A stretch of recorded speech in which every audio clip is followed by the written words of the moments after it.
On a tous déjà ressenti ça, non? Cette personne qui nous agace au plus haut point ou au contraire cet inconnu qui nous attire comme un aimant.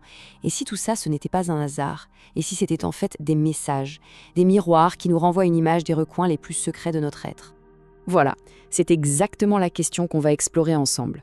Cette idée, à la fois simple et vertigineuse, que chaque relation est un miroir, elle ne sort pas de nulle part. Elle vient d'une sagesse très ancienne, une sagesse qui a bien failli disparaître à tout jamais. Alors, pour bien saisir la puissance de ces miroirs, oublions un instant les cabinets de psychologie moderne. Notre voyage, il commence ailleurs, loin, très loin, dans le désert égyptien, au cœur d'une histoire de découverte incroyable, une histoire qui a failli, littéralement, partir en fumée. Imaginez la scène. On est en 1945. Un jeune garçon égyptien cherche du petit bois pour sa mère. Et là, il tombe sur des jarres remplis de vieux manuscrits. Évidemment, sans se douter une seconde de leur valeur, sa famille commence à les utiliser pour allumer le feu, pour se chauffer. Oui, une connaissance absolument inestimable a été utilisée comme simple bois de chauffage. Il a fallu un certain temps avant que les autorités comprennent ce qu'elles avaient sous les yeux et arrêtent le massacre. Alors, pourquoi cette découverte est si cruciale? Eh bien parce qu'elle a permis de remettre la main sur des textes qui avaient été volontairement mis de côté.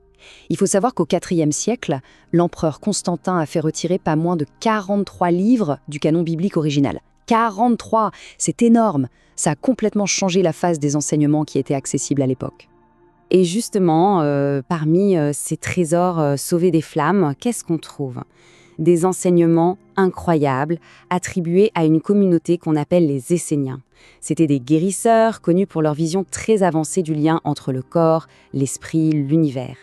Et ce sont eux qui nous ont légué cette fameuse clé pour déchiffrer nos relations, la théorie des miroirs. Bon, les Esséniens nous ont parlé de plusieurs miroirs.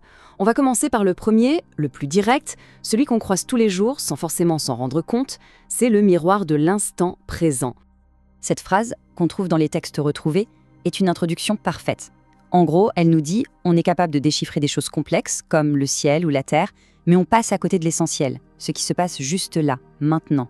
La vérité la plus directe, elle est sous nos yeux, dans le présent, et surtout dans les gens qui nous font face. C'est le miroir le plus simple à comprendre en fait. Le principe, ce qu'on voit chez les autres est un reflet direct de ce qu'on est nous à cet instant précis. Par exemple, si tout le monde autour de nous semble en colère, il y a de fortes chances que ce soit notre propre colère qui nous est renvoyée en pleine figure. Si on a l'impression d'être entouré de gens malhonnêtes, eh bien peut-être que ça vient questionner notre propre intégrité. C'est un outil d'auto-analyse vraiment puissant, mais attention, il ne suffit pas toujours. Parce que oui, parfois ça ne colle pas. On peut être exaspéré, mais vraiment exaspéré par le comportement de quelqu'un, tout en sachant au fond nous qu'on n'est pas du tout comme ça. Alors, qu'est-ce que ça veut dire ? C'est là qu'on doit creuser un peu plus loin, vers un niveau de compréhension plus subtil. Et c'est là qu'entre en scène le deuxième miroir. Il est plus fin, plus subtil, mais tout aussi révélateur. Là, on ne parle plus de ce qu'on est, mais de ce qui nous fait réagir. Pour bien comprendre, rien de tel qu'une histoire. Une histoire vécue, et elle est assez folle. Imaginez une personne qui, en un seul mois, voit tout s'écrouler. 3 trahisons, coup sur coup. D'abord, son partenaire amoureux qui vide le compte en banque commun et se volatilise. Ensuite, son associé qui, après un gros succès, lui dit droit dans les yeux « Désolé, il n'y a plus un sou pour toi ». Et le coup de grâce, un ami qui profite de son absence pour monter un business illégal sur sa propriété. C'est l'avalanche. Alors là, le premier réflexe, avec le premier miroir, c'est de se dire « Mais est-ce que je suis malhonnête, moi ?» Mais la réponse intérieure était un non catégorique, viscéral. Ce n'était pas ça. Le vrai point commun, le fil rouge de toutes ces histoires, ce n'était pas un défaut personnel, non. C'était une réaction épidermique, un jugement extrêmement fort contre le mensonge, la trahison, le manque d'intégrité. Et voilà la clé du deuxième miroir, ce qui nous fait sortir de nos gonds chez les autres, ce qui nous déclenche, comme on dit. Ça ne reflète pas ce qu'on est. Ça reflète ce qu'on juge avec le plus de force.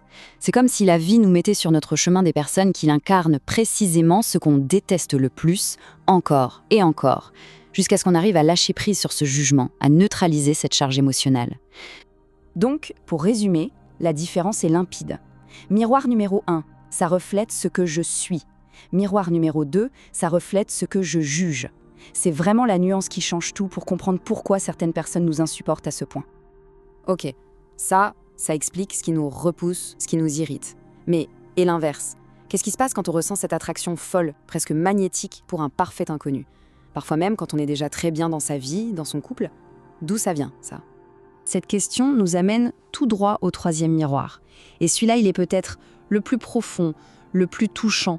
Il parle de ce qu'on a perdu en chemin, de notre sentiment d'être complet. Cette autre parabole des textes anciens est juste magnifique pour illustrer ça. Imaginez, on est cette femme. La jarre, c'est nous. Et la farine dedans, c'est notre essence, notre joie, notre amour, notre créativité et notre spontanéité. Et tout au long de la vie, on fait des compromis. Pour avoir la paix, pour s'intégrer, pour faire plaisir. Et à chaque fois, sans même s'en apercevoir, on laisse un peu de notre farine s'échapper de la jarre. Et c'est ça, la clé de l'attraction magnétique. Au fond, on cherche tous à redevenir entiers, à récupérer notre farine perdue. Alors quand on croise quelqu'un qui incarne une qualité qu'on a abandonnée en route, la confiance en soi, l'insouciance, la créativité, peu importe, l'attraction est irrésistible, c'est magnétique. Ce n'est pas forcément la personne qui nous attire, c'est la partie de nous-mêmes qu'on voit en elle. Le processus est fascinant et se déroule souvent en plusieurs étapes. D'abord, cette attraction vraiment puissante.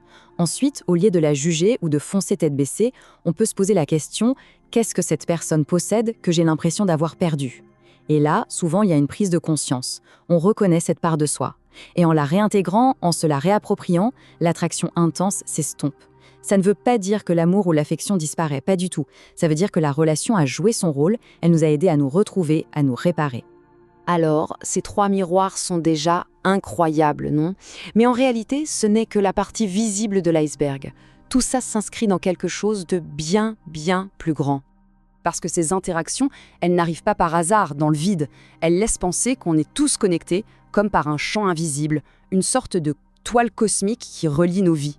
C'est un mystère qui fait écho aux plus grandes énigmes de la science, sur la nature de la réalité, sur la conscience, des questions qui, encore aujourd'hui, après 300 ans de recherche, laissent les scientifiques perplexes.